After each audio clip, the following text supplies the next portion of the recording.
Du coup, la stratégie, c'est quoi? Je suis attaqué, je fais l'autruche et je ne réponds pas, je n'agis pas, je ne fais rien parce que de toute façon, il y en a des milliers d'autres qui vont peut-être réagir. Quelle est la bonne stratégie quand on détecte une attaque? Alors le problème qu'on a aujourd'hui encore, si je tire un parallèle avec les cambriolages, j'avais 99% de reporting à la police, déjà aussi pour des questions d'assurance, mais au niveau des cyberattaques, on estime, c'est vraiment une estimation que seule la pointe de l'iceberg finalement est dénoncée à la police et que vraisemblablement c'est peut-être à peine 10% des attaques. Donc je pense que le premier aspect c'est d'annoncer le cas. Alors évidemment qu'on entend souvent, mais que va faire la police, que va pouvoir faire la police? Alors c'est clair qu'on ne va pas pouvoir forcément restituer les données ou l'argent, mais il y a évidemment pour la police une nécessité d'avoir une vue d'ensemble sur ce qui se passe, pour pouvoir déterminer s'il y a une série qui travaille. Et je crois que ça c'est le premier élément qui est important. Et puis après au niveau des entreprises, il ne faut pas avoir peur non plus de communiquer. Je crois que ça a aussi un effet de prévention. Aujourd'hui on est encore trop dans la non-communication pour des effets évidemment de réputation. Je crois que ça c'est l'autre élément. Et puis le troisième élément pour les attaques de type rançongiciel, c'est de ne pas payer la rançon, parce qu'évidemment payer la rançon, c'est favoriser l'activité criminelle.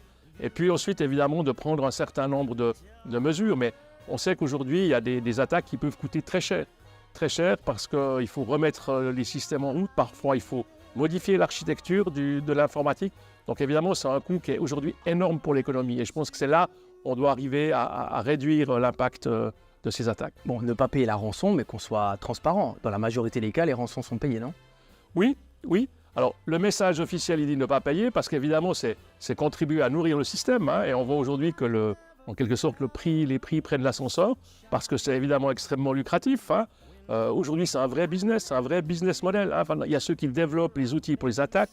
Il y a ceux qui font ce qu'on appelle les opérations de social engineering pour essayer de trouver des cibles. Il y a ceux qui vont voler les données, ceux qui les revendent. Donc, on est aujourd'hui dans un vrai business.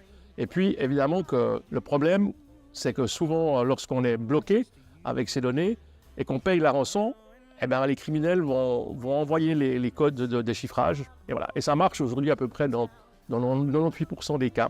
Donc, ils jouent les règles du jeu. Pourquoi? Parce qu'ils ont besoin que ça fonctionne pour que le business continue, quoi.